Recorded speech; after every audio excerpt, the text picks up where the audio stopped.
Here's the top 5 common mistakes that parents make when raising kids with ADHD. Number 1, losing your temper. I know it's so easy to do, but we can do better. Watch this. It's natural to get upset when your kid is screaming, and then you're getting upset. Your kid is kicking, hitting. But your agitation, it's only going to fuel the fire. Instead of losing your temper, try to regulate yourself. Take a deep breath. Step outside, step away, get to the point where you become self-regulated. Listen to what Dr. Lori says. Behavior management is about adult behavior. It's not about kids. Our brains and bodies hold the state of our nervous systems. This is so good, listen. And it takes a steady adult to settle a child or adolescent. That's Dr. Lori DeSatel. Love, love, love her work. Okay, so here's an example. There was a kid in a class years ago who got upset, was yelling at the teacher, and ended up throwing a chair. The teacher was yelling back. The kid was yelling at the teacher. The teacher told the kid to get out in the hall. They struggled. They didn't want to go. They got them out in the hall. And then the kid's like standing on the chair. Other teachers are coming out like bad, bad, bad mess, right? Later, literally like a day or two later, I'm sitting down with that kid and I said, if you were to know, what would have helped you in that moment? I know you don't know, but if you did know, what would you say? Do you know what he said? You, Dr. J, you coming in and talking to me in a calm voice. This is exactly what Dr. Lori is saying. Behavior management is about adult behavior, but it's about you. It's about me. It's not about the kids. Our brains and bodies hold the state of our nervous system. We as the adults have to learn how to regulate ourselves when we get escalated, when whatever our child is doing is triggering us. We have to have the tools necessary to get calm and in control of our body.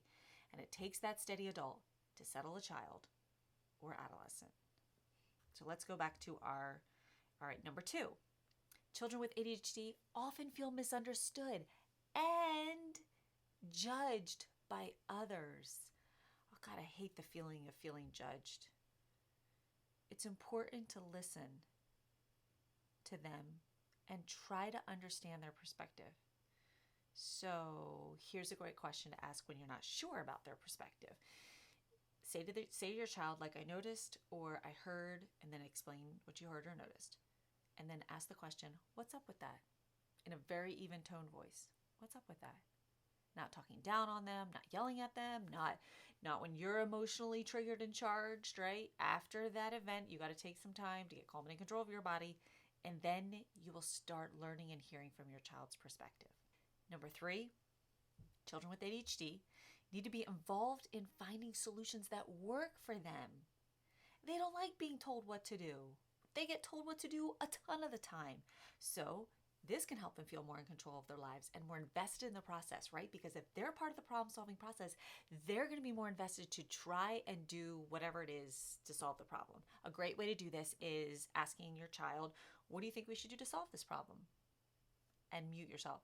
Just listen. A lot of times they look at you because they're like, why are you asking me? They're so used to being told what to do. Or they're shrug. I don't know. And I love asking this. If you did know, what would you say? And you wait some more. And over time, your child will realize they actually want to hear what I have to say. It is the most exciting thing.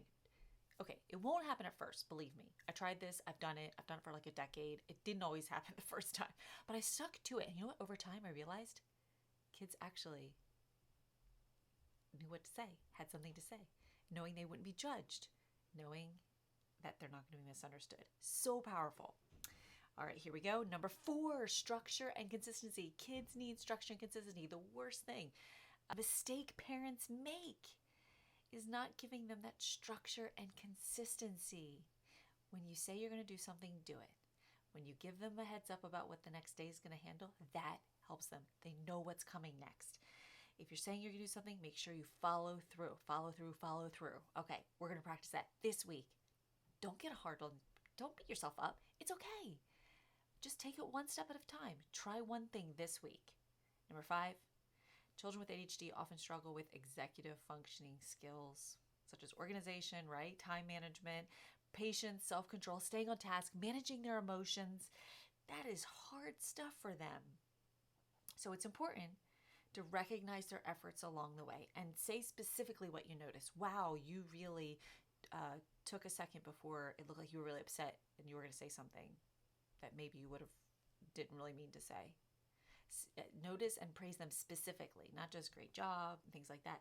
And it's so easy, because you live with them every day, and it's so easy not to see their change and growth. And you're like, I wish they were like this. But we've got to, this week, just try this one simple thing this week. Try to notice something your kid is doing to say specifically, I noticed that you helped when you weren't asked. Say it specifically, okay? And praise those small moments. Celebrate the small wins. Over time, you'll see more and more of the change. Hit subscribe to this channel and save this video for later.